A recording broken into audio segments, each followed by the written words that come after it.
All right, good morning. Namaste to everybody. So let's start our Thursday class with the prayers. Om Guru Brahma, Guru Vishnu, Guru Devo Maheshwara, Guru Sakshat Parbrahma, Tasmai Shri Guruve Namah. Om Bhurbhuvasvaha Tatsavitra Bhargo Devasya Dhimahi Dhiyo Yo Nah Prachodayat Asto Ma Satgamya Tamso Ma Jyotirgamya Mrityorma Amritam Gamya Om Sehna Bhavatu Sehna Bhunaktu Saviryam Karvavahi Tejasvi Navadhitamastu Ma Vidvishavahi Om Shanti Shanti Shanti.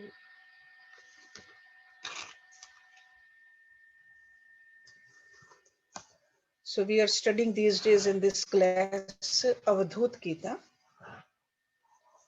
and where we see the terms as Brahma, Shiva, and often we have a little question in our own mind that after knowing Brahma, do we really experience oneness with universal consciousness, Brahmhood, or not?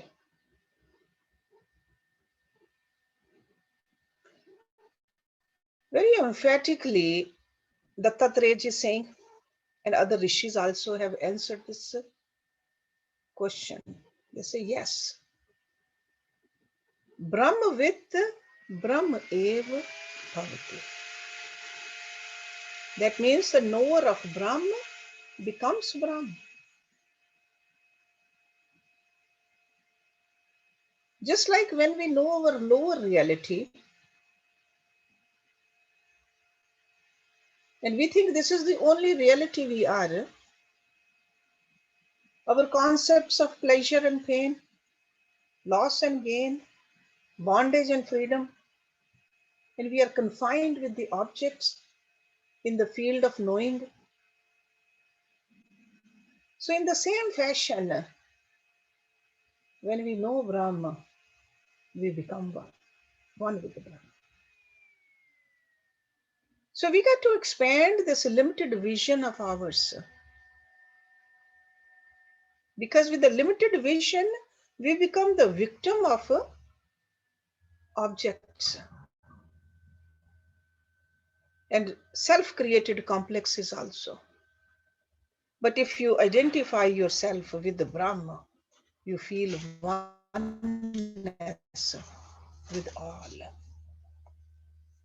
So that's why they say the knower of the lower reality remains in the lower reality. What you are, whatever you know yourself to be. This is a very simple law.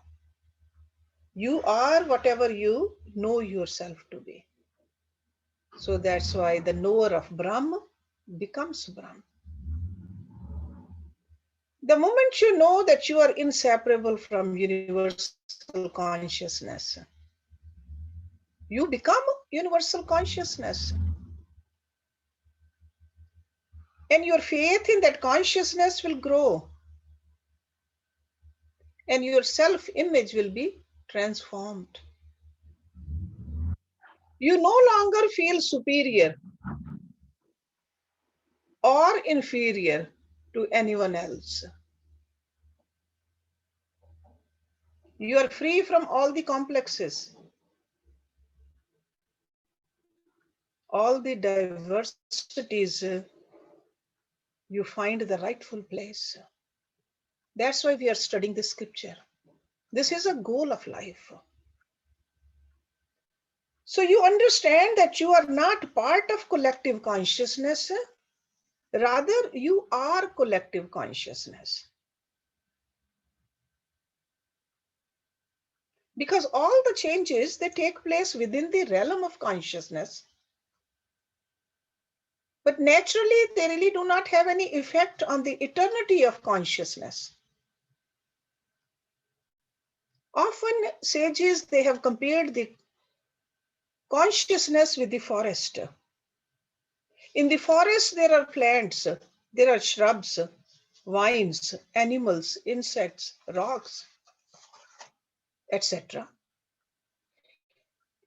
If we look at everything that exists in that forest individually, we will not see the forest as such, although we cannot deny the existence of the forest.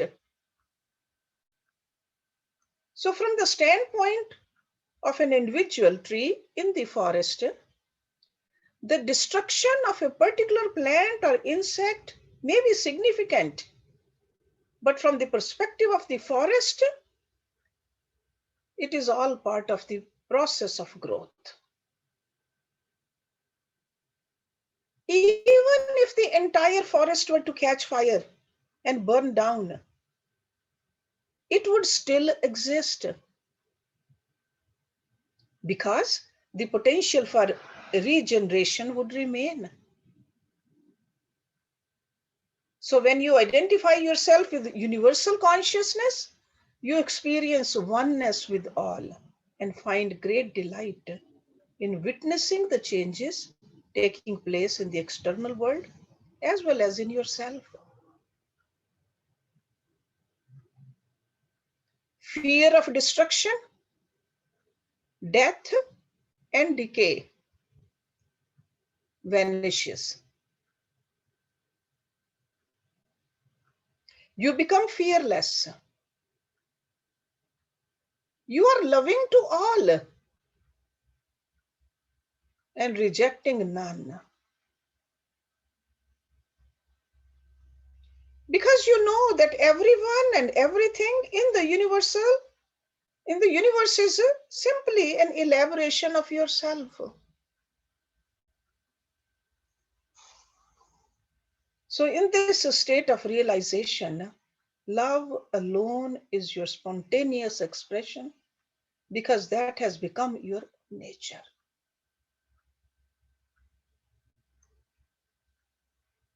Okay, so that's why studying these scriptures, even if we are not to that point yet, but that is our goal. Because often we wonder if we don't realize our essential nature before we let go of this body, do we have to start all over again? No.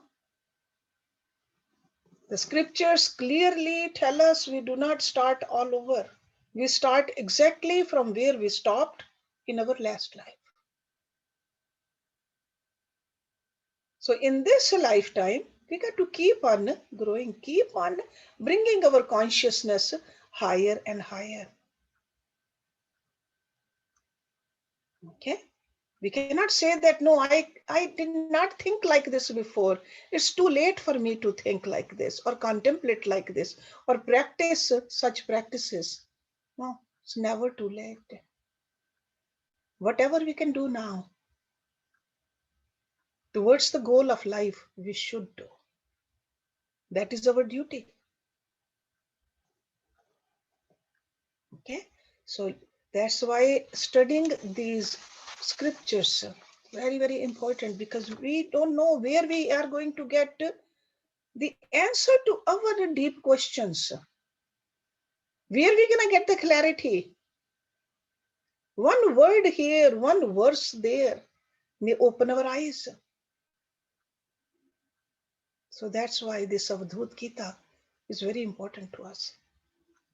Because Dattatreya is talking to us from that standpoint. That knower of Brahm becomes Brahm. Last week, we ended the class with verse number 9, chapter number 2. He said, as water can be hot or cold or warm and still be the same water, so also Prakriti and Purusha, it seems to me, are identical. So he says, all I see is Brahm everywhere. Identical. In the Prakriti also, just seeing only the Purush, the Atma. Whether it's a bug or a tree or a human being or a bird or a rock, only Brahm, nothing else. Let's start the class with verse number 10. Sarv akhyaha rahitam yad yat sukshamat sukshamtaram param manaha buddhi indriyaha atitam akalkam jagatpatim. Sarv akhya means all names. Rahitam, free from, devoid of. Yad means which is. Yat means that. Sukshmat, then the subtle. Sukshamtaram, more subtle. Param is supreme. Manaha, mind. Buddhi, intellect. Indriya, senses. Atitam, beyond. Akalankam, without kalank, without blemish, without flaws. Jagat Patim, Lord of the universe. Since Brahm is subtler than the subtlest, water is subtler than ice. Vapors are subtler than the water. But he says Brahm is subtler than the subtlest. Whatever we can think of, our mind can go to the subtlest part. Brahm is subtler than that. It is devoid of names. Because the names we can give it to the forms or the ideas. It is devoid of names. Sarvakya, Rahitam. It is the beyond the senses, the mind and the intellect. It is the ever shining Lord of the universe. Ever shining because there's no clunk in it, there's no flaw in it, there's no darkness in it. It's just ever bright, ever light, ever shining Lord of the universe. So he's trying to define or take our mind towards Brahma because he understands that we have not experienced it yet. But this is what we need to experience. It has to become our reality. So this yogi is coming down to our level so that we can understand and we can practice it too. And we can experience it too. So Brahm doesn't have any flaw. But we cannot call it by any names. Names are only to the forms. Even when we say that,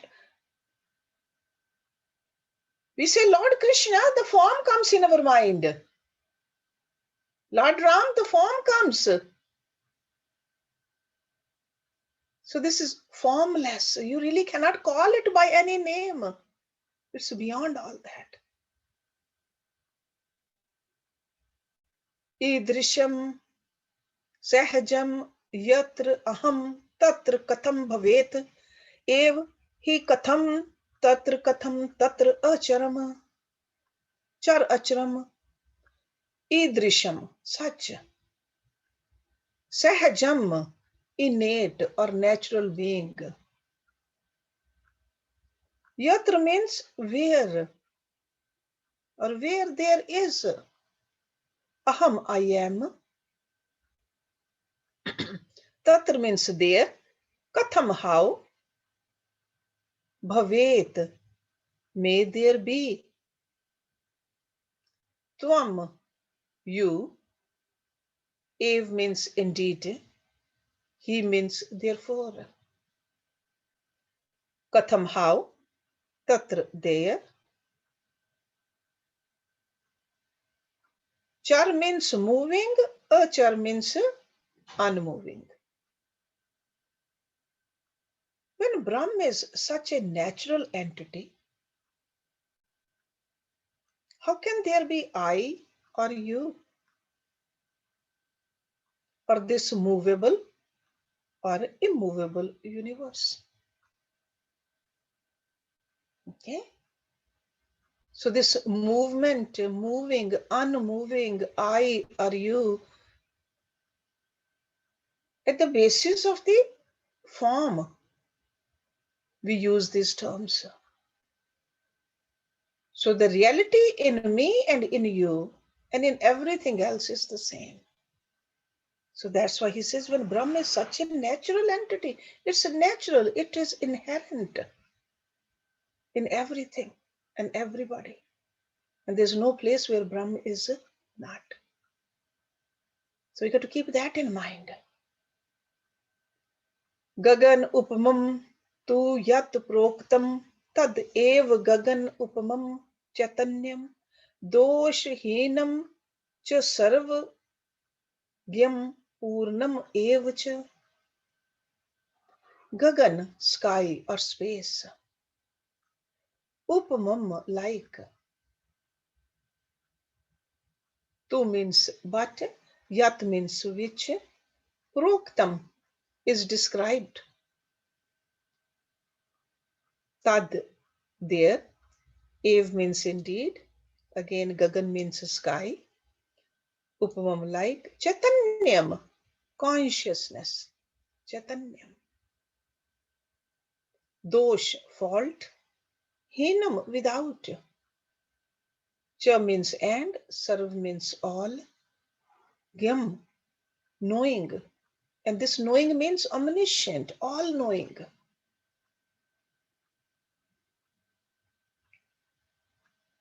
Purnam, perfect. Ev means indeed, cha means and. Brahm has been described as being like space, because space is the only thing we can think of which is infinite. Because all other things which we see over here, they are limited. We see the beginning and the end. Whether it's a mountain or whether it's an ocean, no matter how big it is, but we see the beginning and the end now. But the space, it's endless. So Brahm has been described as being like space, and truly like space. It is all pervading. Because space is inside the house, outside the house, inside the body, outside the body, inside the jar, outside the jar.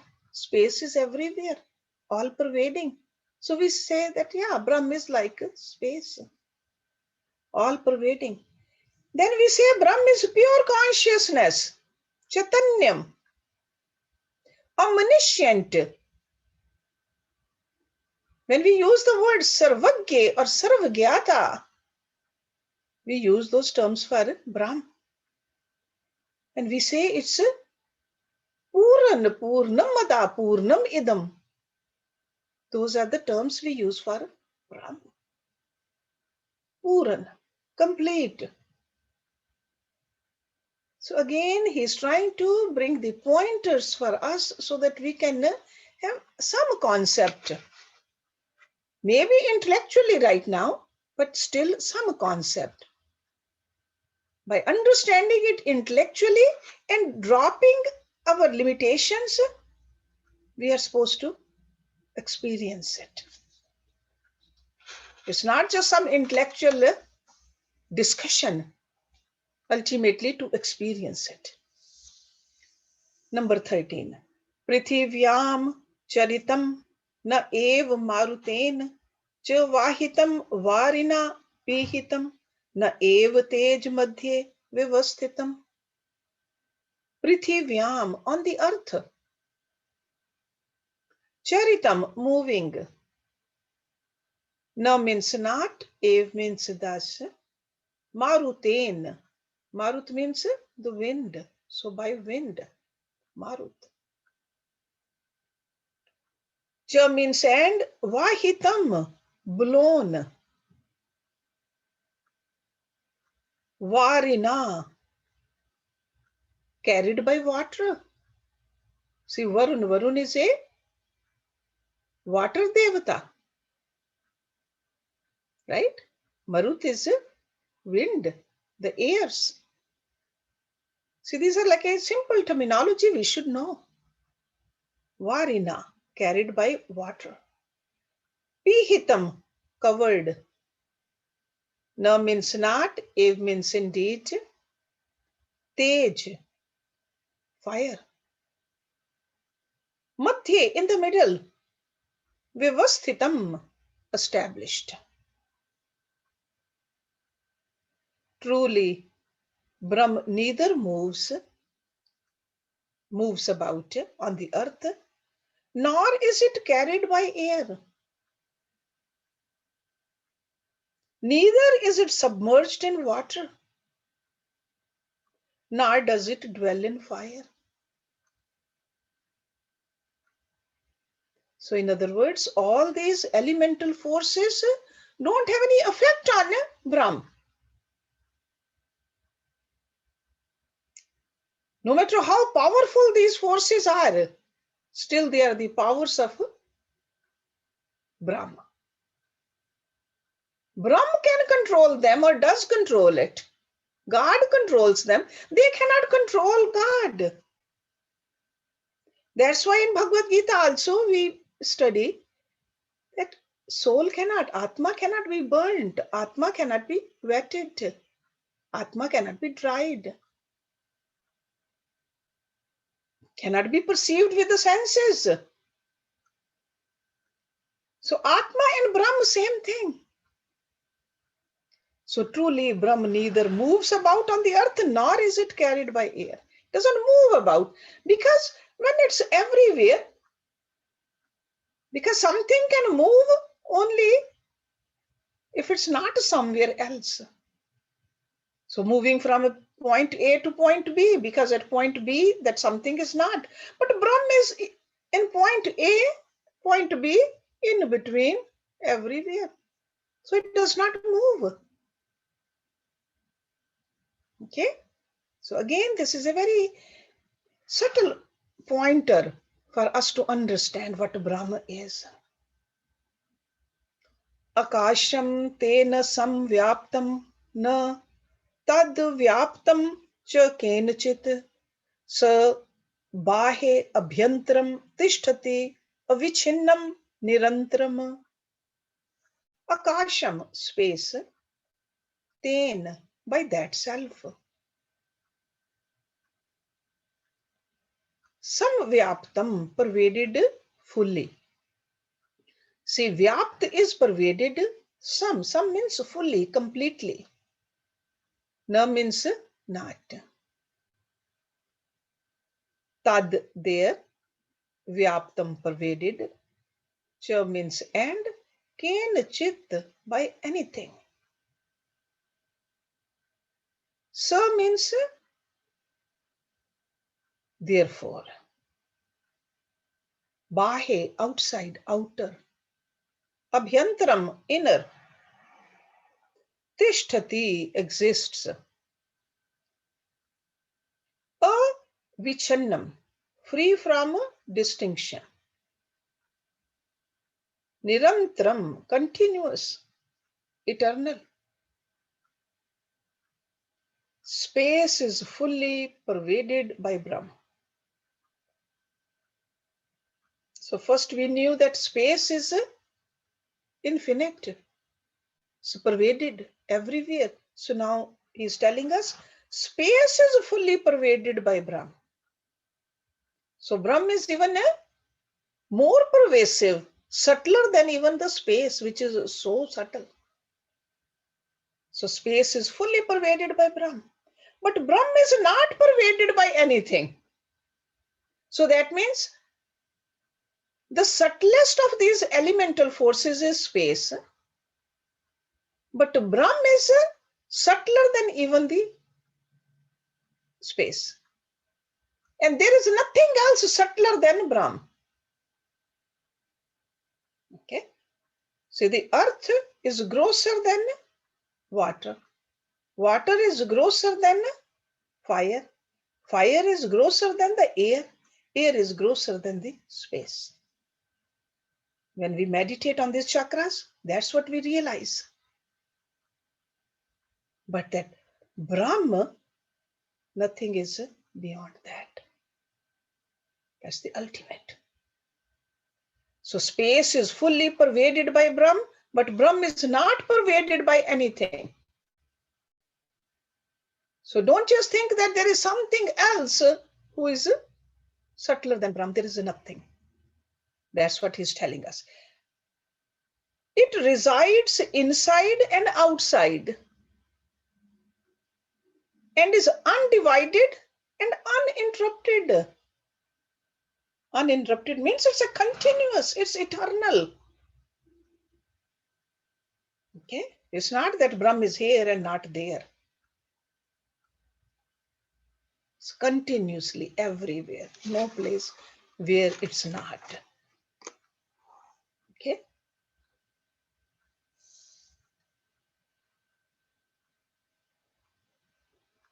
अंश अंश में भगवान, अंश अंश.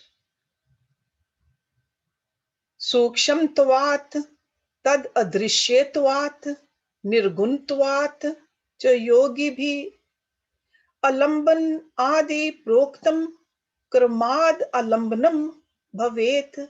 This is verse number 15. Suksham due to subtlety.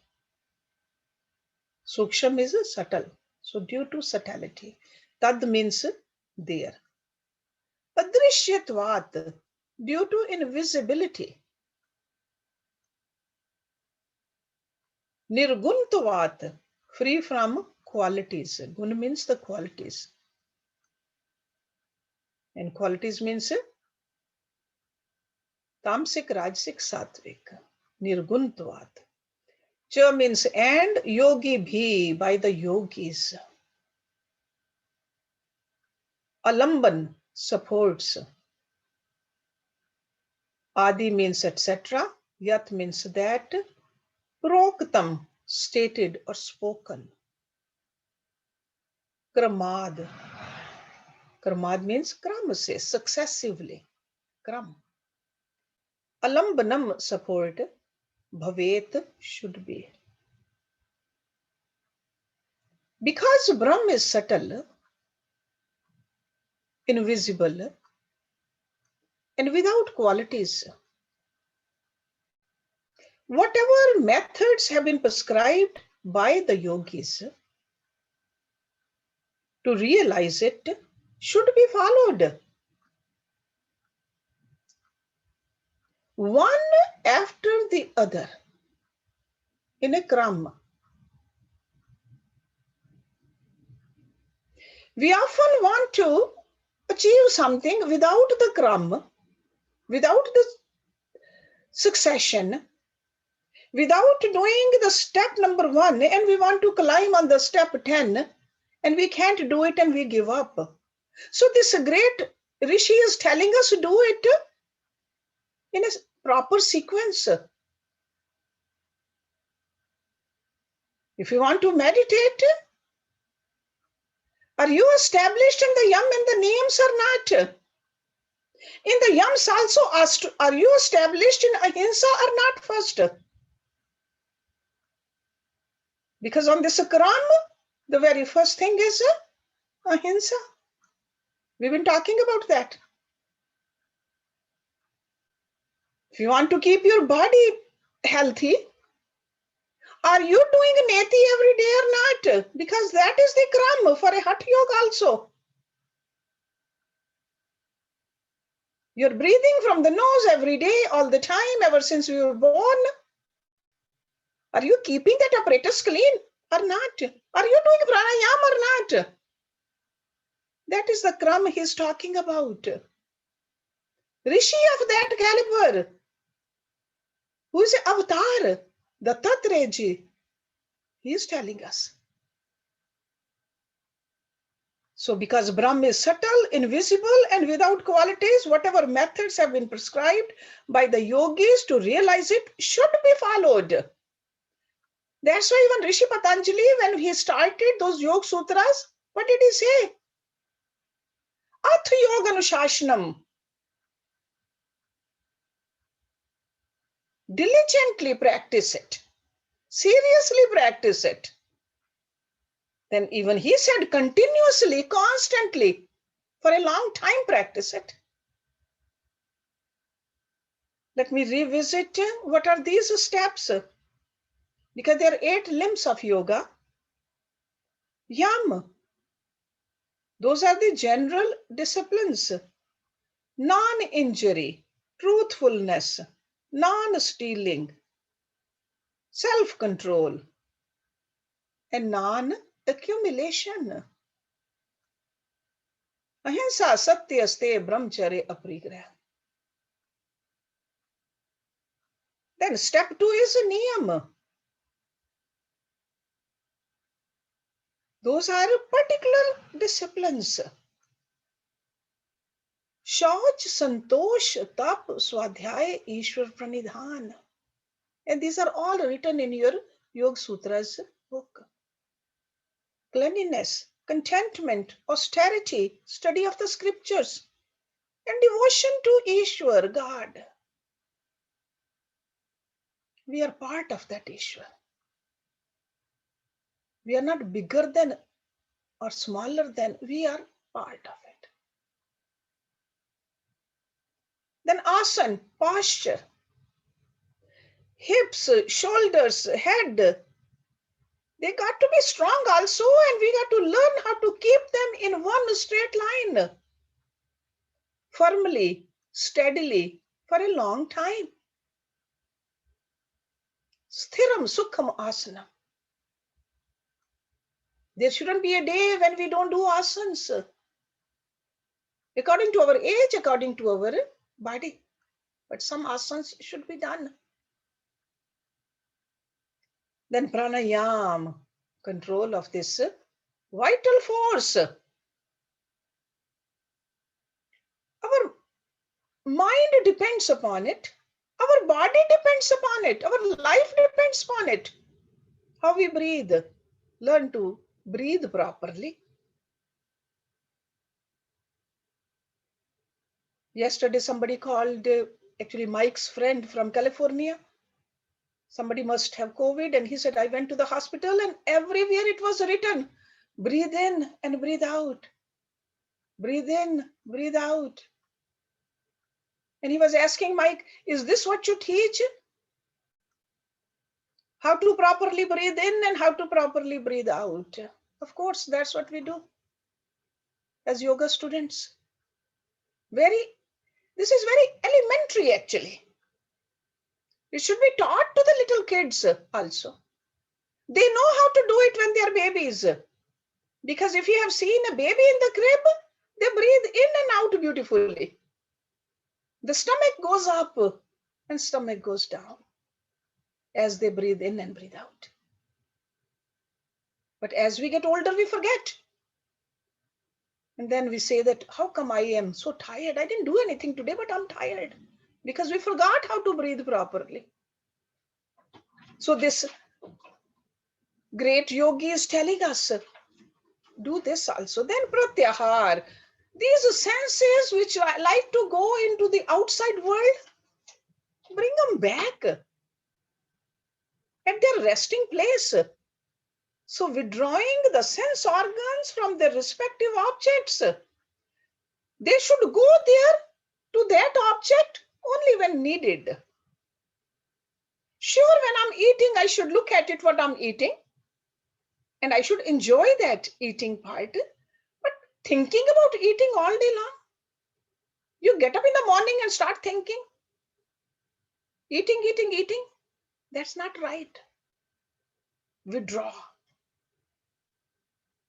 Then comes dharana, concentration of the mind. Even our secular activities, we need concentration. Very simple activities, if the concentration is enhanced, our result in that activity is better. Over here, he's telling us to concentrate on Brahma. Then dhyan, the meditation, concentration becomes meditation. And meditation becomes samadhi. Samadhi is the absorption in God or the Atma. Sure, people want to do the meditation these days, but without following the other steps. Meditation is needed, very important part. But start with ahimsa. So this is what Dattatreya is telling us. So he says, Kramad alambnam bhavet. We should know this kram. We should remember this kram. We should follow this kram. Then number 16.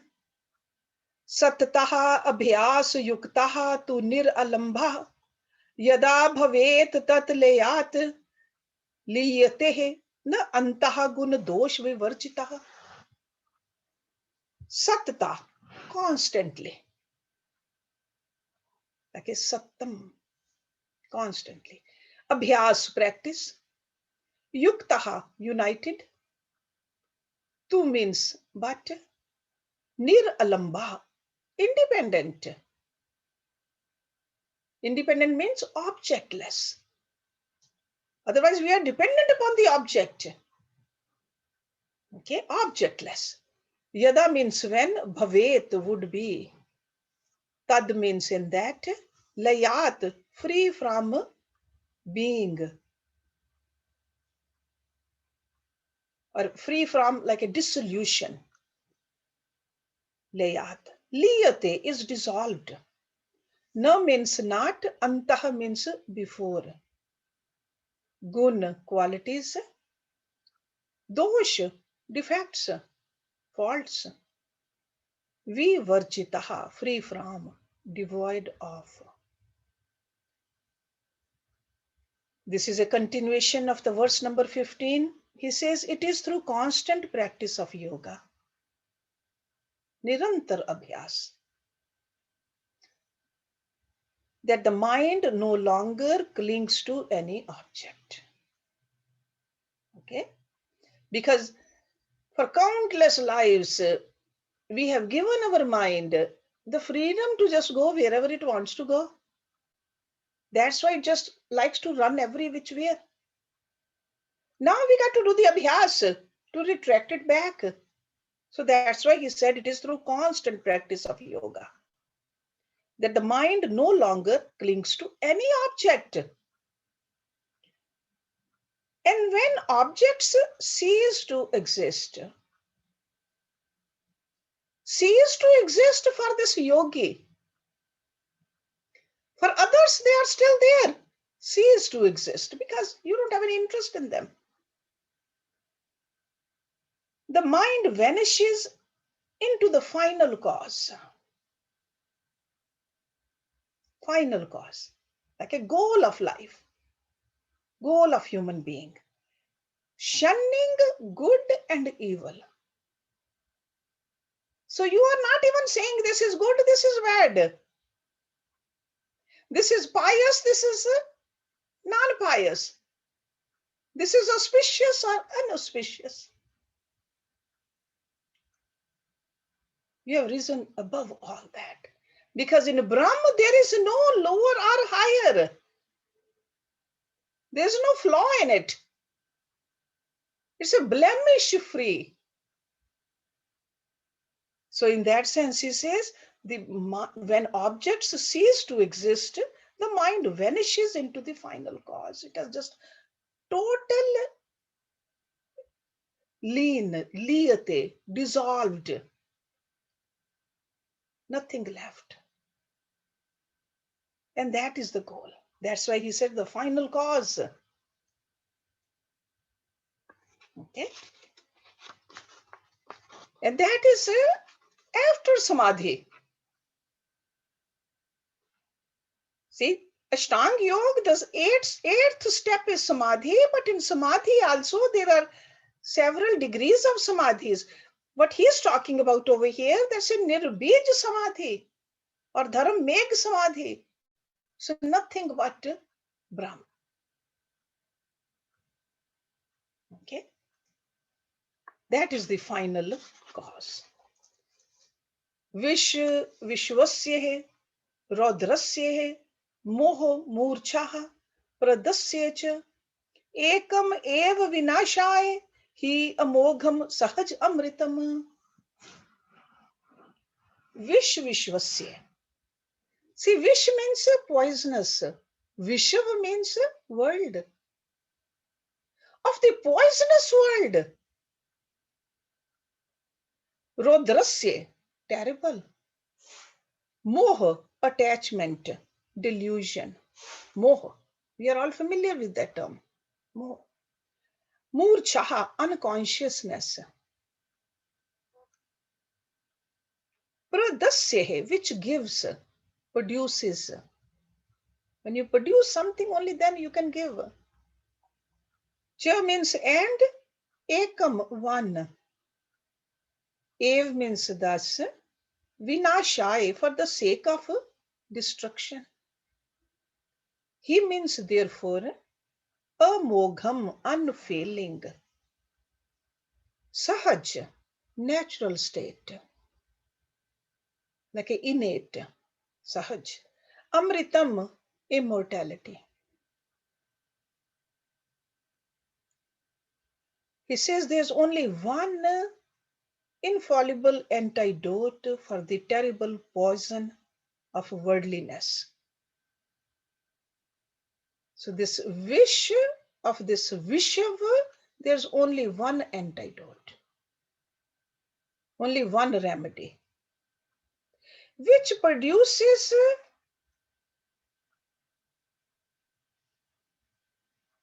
a delusion, and that is the Amrita of Brahma. So in other words, if you want to not come here again and again into this universe, in this worldly existence, antidote is only to dissolve yourself into this nectar of Brahma. Sahaj Amritam, immortality. There's no other way. This is the only antidote. Otherwise, any time we come here, we'll have to just go through these gunas. The birth, the growth, the decay, the death, all of it. So we got to learn how to practice this with the proper sequence and let go of the temporary. Merge the real in you, your real nature, into Brahma. That is the only antidote. Okay? Ekam va vinashaya amogham sahaj amritam. We'll just stop here because it's already 11:15. So we can have some discussion and then we'll meditate with the Om sound.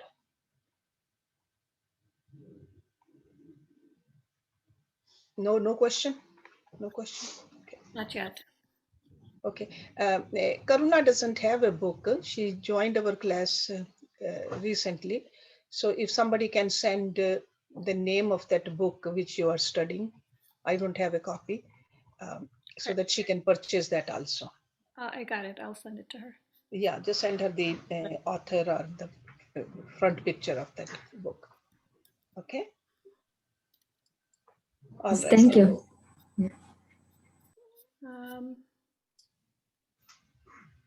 Okay. Any comment, question? Prem?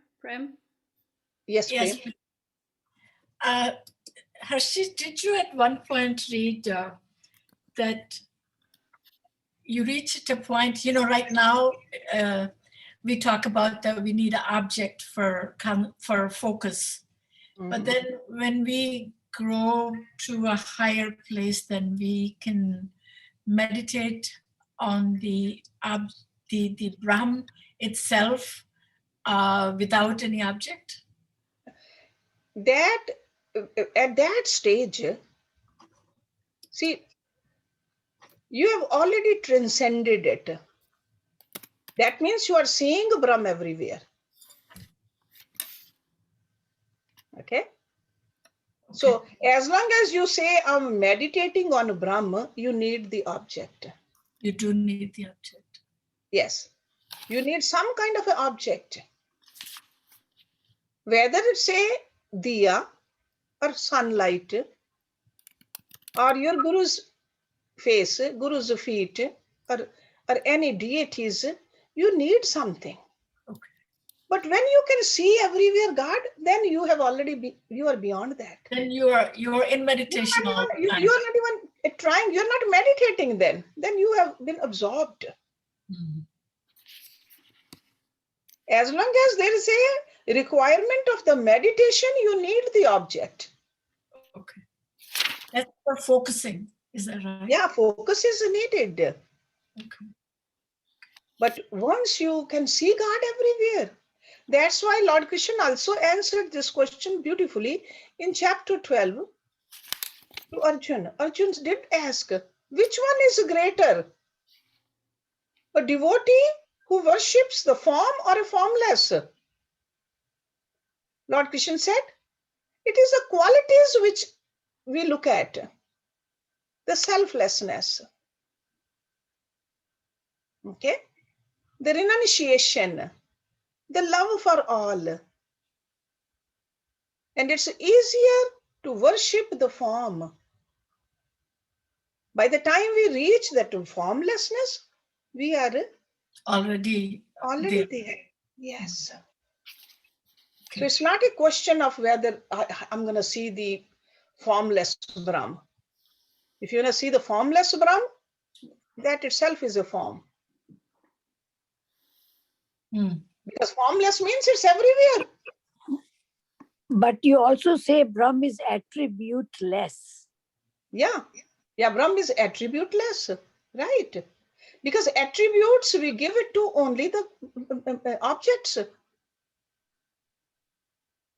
But when you said it is the selfness, renunciation, and love for all are the virtues we are looking for. So that means these are the abstract things, but virtues that who's looking for? God is looking for? No, God is not looking for. We need to cultivate those. Oh.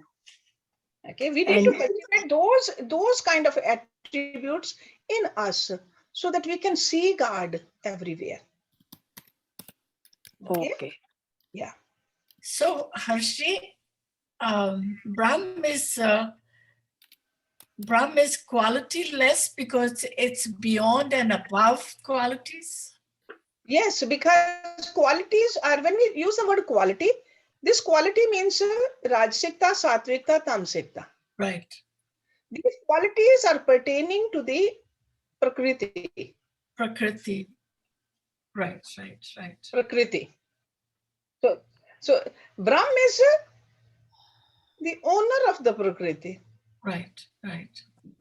Okay. So in that sense. Right. So qualities, when we talk about qualities are to the Prakriti. To the Prakriti. Not to the Brahm. Okay. Right. Yeah. Thank you. So there's nothing wrong in having a form to concentrate, to meditate, to worship. But then eventually, spontaneously, our growth should be where we see God everywhere. But if somebody starts saying, no, I am a believer of a formless God, those qualities are not there. You are seeing me versus you. There's a you and a me is gone. for this kind of a achievement. Got it? We can So talk. that's just language when we say that I see Nirankar everywhere. Unless all those qualities come in me. Yes, you are not seeing the Nirankar everywhere. I'm just saying those things. Yeah, just those are only the words to utter. The words, right? Yeah, words to utter. We got to see that what is inside us, Yeah. what resides in my mind. Right. Okay, yeah. Right. So we can talk next week. Maybe I'll talk more about it before the class to elaborate further on this Nirankar. Okay. Urmil Chawla has a question, and then Yes, Urmil. In continuation with that, is okay. I see God everywhere, but what do I see? A red color, white color, yellow, or a circle, or what do I see? I see something. I cannot be blank to see blank. And so, what is it I see and say, I have now seen God everywhere? Okay. Don't try to see. Like when you see your body, what do you see inside your body? Horrible. Like Atma in your body. That's not horrible. Only the pain is horrible. Right? Sorry. Only the bones when they crackle, that's horrible, right? Atma is not. But we don't see it, we feel it. So it's a feeling of love, feeling of compassion, feeling of helping, feeling of giving. Whether you can give or not, but feeling. Like in India, people are suffering. We have never seen that kind of a suffering in our lifetime. Can we help everybody? No. But feeling, sending prayers, helping whatever we can, but sending the prayers. That's godly. That's divine. So saying, just feeling that no matter where you are. Because we are used to focusing only on the objects. We are used to focusing on the differences. Feeling the oneness. See, we feel more pain because most of the people in this class over here, we are from India. We feel the pain because we see the oneness with the people in India. Otherwise, in Brazil, 3 times more people are dying over there. But we don't feel that oneness. I have not seen any post where people are sending money or praying for people in Brazil. 3 times more. Population is a lot less in India.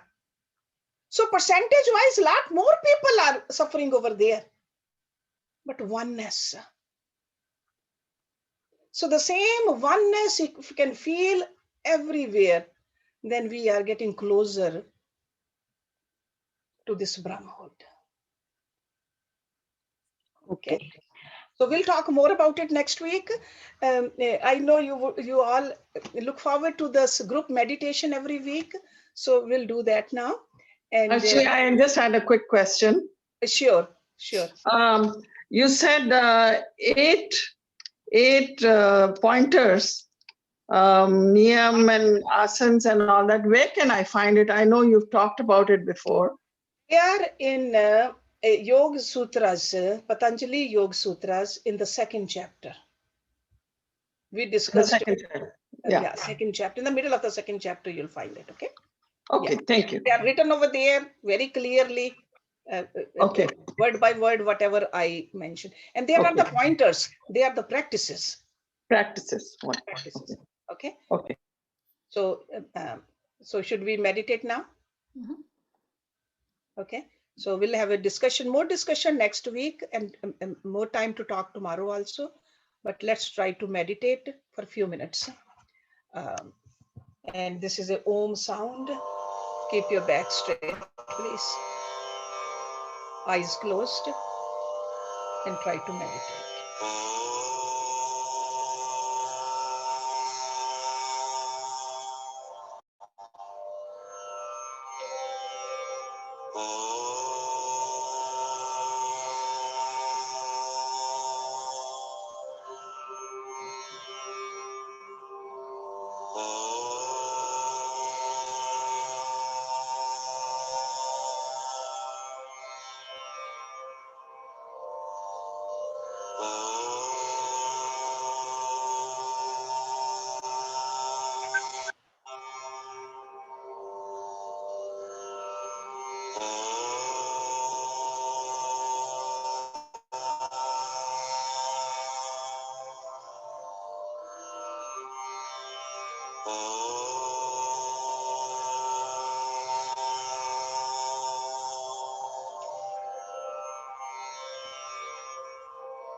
Om Purnamada Purnamidam Purnat Purnamudachyate Purnasya Purnamadaya Purnameva Vishishyate.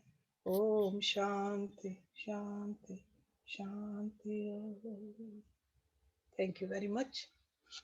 See you tomorrow.